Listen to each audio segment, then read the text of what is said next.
You are listening to the Space-Tastic Mysteries podcast. We are continuing Anna Gale Lyne's fourth novel in the Jaguar and Peacock series, Smoke and Mirrors. A deadly sniper stalks the stars. Aboard the Freedom Alliance's frontline StarVessels, crew members are being picked off one by one, the killer striking with chilling precision. When a member of Colonel Jessa Master's team is critically wounded, the threat becomes personal and impossible to ignore. Jessa is no stranger to danger, but this case rattles her. The sniper's methods seem hauntingly familiar, echoing a nearly forgotten nightmare from 9 years ago at the Freedom Alliance admission office, a tragedy she has tried to bury. Is it the same killer, back to settle unfinished business? Or is she chasing shadows conjured by her own haunted memory? This is episode 12, The Unexpected Visitor. If you have not subscribed, do so now, and hit the bell to be notified of new episodes. How did you find out? Nate prompted, leaned against the wall, bending his knee so that his foot touched it. The last we heard you were talking about his blood type and his DNA. What happened? What happened is, Dr. Manning repeated, smoothing out his uniform, picking invisible lint off his pants. I realized that something was wrong with my Dian monitor when it read all my human patients as androids. I fixed the malfunction. Then I called him back in and took his vitals again. Imagine my surprise when I realized his true identity. If your Dian monitor was malfunctioning, how do you know that it wasn't malfunctioning just now? I inquired, pointing to the brig. I repaired the problem. I am meticulous in my work. Okay, I surmised, glancing Dr. Manning up and down. Just make sure you tell me if you make any more discoveries. After Dr. Manning moved out of earshot, I told Nate, I'll hook up with you later, kissing him full on the lips. I turned to walk away. Nate clutched my arm, swinging me back around. How about we have dinner by ourselves tonight in the mess hall? You sure you want to be seen with a woman who looks like a house? I quipped, stroked his arms and smiled at Nate. His face turned serious. He lifted up my chin with his finger. I don't want anyone but you. I've never wanted anyone but you. He kissed me again. You know that. Yeah, I do, I replied, returning his kiss. I broke away, looking at him. I've got to go. I'll see you in the mess hall about 18:30 hours. He grabbed me around the waist and pressed me against his chest, peering into my eyes. I tilted my head upward, offering him my lips. He kissed me intensely. One kiss multiplied into a series. Couldn't we just call it a day? He kissed me again. We could head to our quarters and spend the rest of the day together. He kissed me once again. As tempting as that sounds, I am scheduled for a shift in Command Central, I explained, then brushed my lips against his. I'll see you tonight. I love you, he called after me as I walked toward the travel tram. I love you too, I voiced over my shoulder, stepping onto the travel tram. Its doors shut, separating Nate from me. Lieutenant Thornhart, I greeted, searching the waiting room. I stepped up to my company clerk's desk. Someone paged me. Is someone here to see me? A tall, leggy blonde. She's waiting for you in your office, the redhead explained, gesturing toward my office doors. I told her that she would have to wait out here, but she insisted that you would want to see her. She lowered her voice and continued, rolling her eyes. Frankly, I think she is here to cause trouble. Thanks for the heads up, I voiced, heading into my office. Walking over the threshold of it, I spied the blonde sitting on the window seat. I introduced myself, hello. I'm Colonel Jessa Masters. The woman turned and gave me a gracious smile, staring down at my stomach. Natty was right. You are pregnant. Congratulations, she vocalized in the most sickeningly sweet southern drawl. Natty? Did she mean Nate? He hated when people called him Natty. And you are? Natty hasn't told you yet, she answered, pouting. He told me he would. She pulled down the black dress that barely covered her backside, tossing her long, honey blonde ponytail from side to side. She tilted her head to one side. We're in love, and he said he was going to break things off with you. She looked down at my stomach again. That sweet man is probably feeling guilty over leaving you in this condition with your history of high blood pressure and all, but once baby Lizzie is born, it will be out with the old and in with the new. She flashed me a superior smile. I'm sure you understand. I made my way to my desk, settling into my chair. Turning the chair around toward her, I forced a smile. Even if I believed you, not that I do, but even if I did, I feel it is my obligation to warn you about something. I touched her arm, casting her a sympathetic smile. You have to understand something about my husband, Miss Erica Richards, ma'am. This girl, who couldn't be more than 25, was trying to work on my insecurities, and it wasn't going to move me. Too many of Nate's ex-girlfriends had tried to get me out of the picture, even when I was only his partner. I had this routine down to a science. Erica, sweetie, you have to understand Nate. He is a playboy at heart. There was a line of women before me over a decade worth, I started, ticking them off on my fingers, blondes, brunettes, redheads. One even had green hair. I shook my head, rolling my eyes. What he was thinking, I'll never know. She folded her arms across her chest. Your point is? My point is that some people are addicted to gambling or drugs. My husband is addicted to chasing skirts. He loves them, wines them, dines them, and convinces them that he loves them, then dumps them and crawls back to me. With me, it's different. We're in love. We are going to get married, she protested, holding out her left hand. See the ring he gave me. All we need is a divorce from you. I grabbed her hand, studying the ring. It was a direct copy of the one around my neck, the one that Ben gave me. She shot me a mocking grin. Mine's a family heirloom and yours isn't. I moved my head upward and looked down my nose at her as if she were piled up trash from a month ago. I wouldn't be so quick to rejoice because what you have is a fake. You are lying, she screamed, shifting in her seat. Lying? No, I responded, putting my finger under my flight coverall's lapel and pulled out my necklace. I put my pinky finger in the ring being held up by the chain. This is the actual family heirloom. It belonged to the first male who got married in the Master's family, and that was Nate's brother Ben, my first husband. Yeah. The dead one that your ex-boyfriend killed, she retorted, wrinkling her nose. She regarded me critically. Did you know where your husband was while you were in the hospital last night? I pinched my eyes together, pursing my lips. With you? Sweetheart, wake up. Even if Nate is in love with you, it won't last. I don't want to see you get hurt, but he will lose interest. He always does. She stood up and marched over to the doors, clicking her ankle-high boots that laced down the front on the floor. You want proof? Is that what you need to convince you that Natty and I are in love? She threw down a shirt and a ring on the couch. He left those in my quarters last night. She stormed out the doors. Lieutenant Thornhart was right. Erica did come here to cause trouble. I made a mental note to help Lieutenant Thornhart develop her instincts more. Without so much as a knock, Graham burst into my office. The overseer in hand. He moved to the window, staring out it, his arms folded. What is it, Graham? Is it Bree? Sit tight, Peek. When the last member of our group arrives, we will get started. A few minutes later, Nate came into the room and sat on the couch. Picking up the ring and shirt, inspecting them, he asked, "What is my class ring and shirt doing in here?" It has been years since I saw these things. I buried them in a time capsule when I was in high school. How did Erica get his class ring and shirt?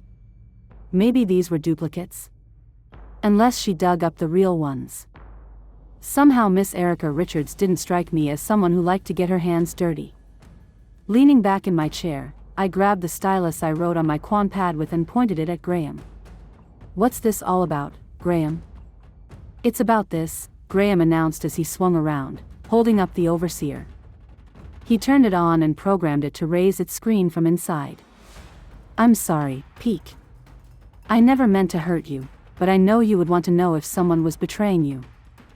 After pressing a few buttons, a hallway appeared on the screen.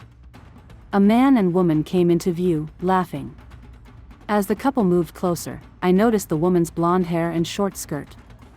Without seeing her face, I knew it was Erica.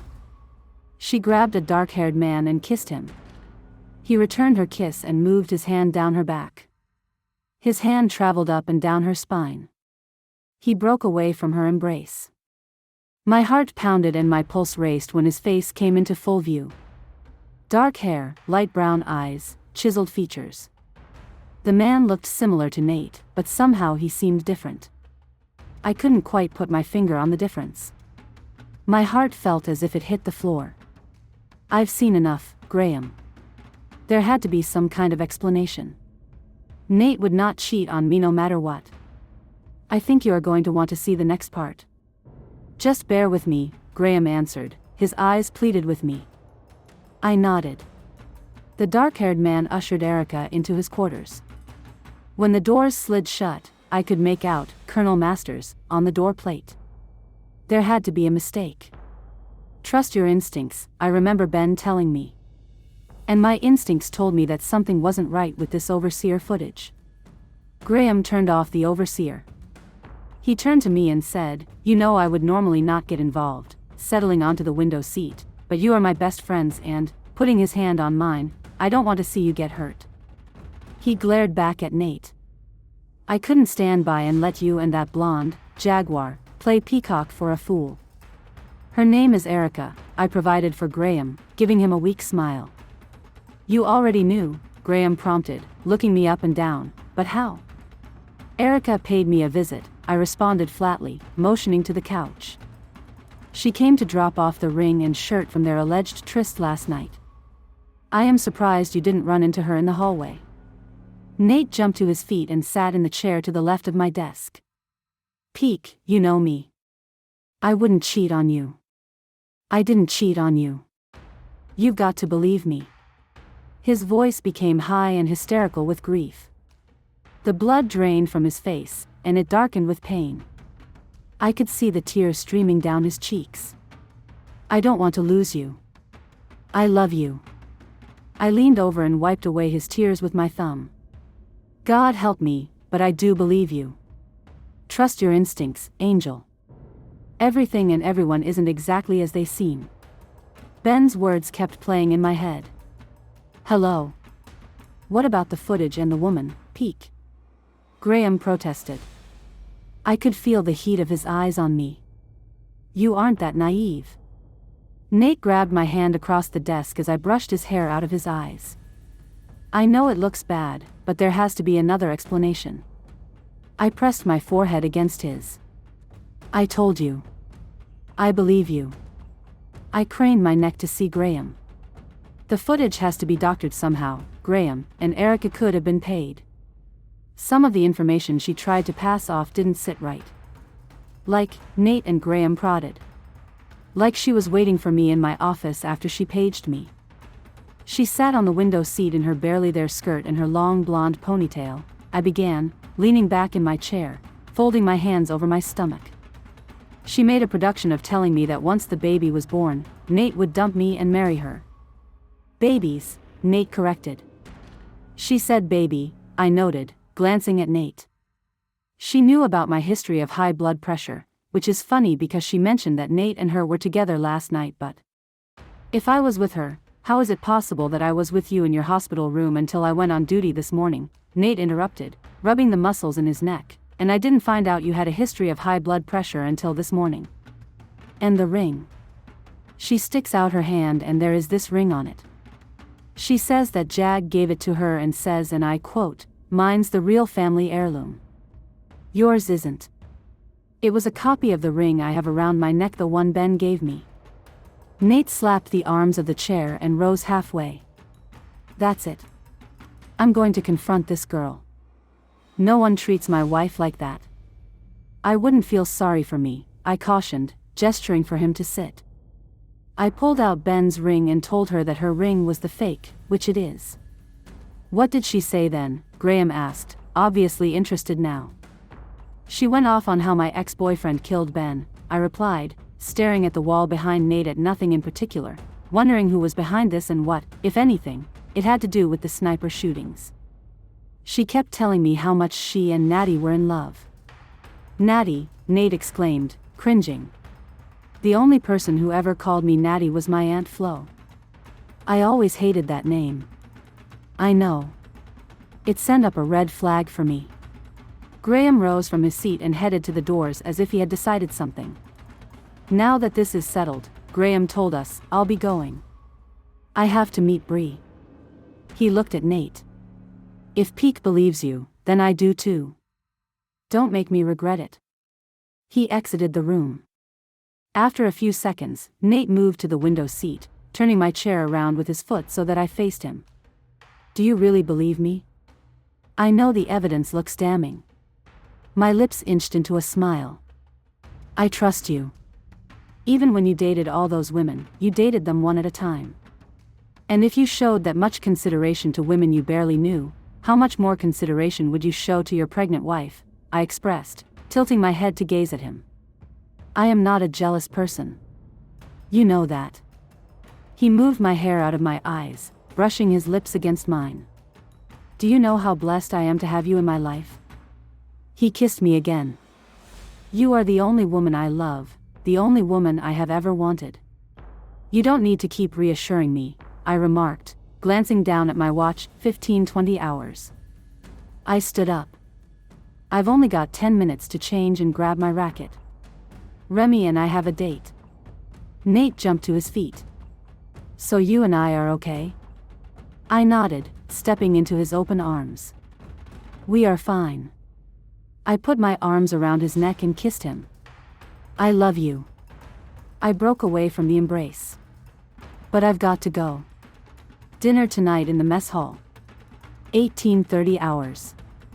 Looking over at the window seat, I noticed that Graham had left the overseer. Walking over there, I grabbed it and slipped it inside the pocket of my coveralls. I kissed Nate again and marched out the doors. Remy, I called out, searching the racquetball court for him. My eyes fell upon Remy's racket and mine lying next to our court. I had called Remy and asked him to bring my racket along because I was running late. I didn't even have time to stop and change because I had an emergency in engineering. I smoothed out my coveralls as I surveyed the court one last time. I pressed my thumb to my comlet, speaking into it, Lieutenant Colonel Masters, this is Colonel Masters. Jag, have you seen Remy? Isn't he with you? Came Nate's response. He is supposed to be. The rackets are here, but no. A gloved hand covered my mouth. That's quite enough of that, the raspy voice behind me said deliberately. Something assaulted my nostrils. I wrinkled my nose in disgust. Bree and my brothers were right, he did smell like meat gone bad. Why would someone deliberately wear that odor? Peek. Are you okay? Peek. Tell him you and your son are fine, the man instructed, lowering the gloves so I could talk. I could now feel the weapon being thrust into my ribs to drive home his point.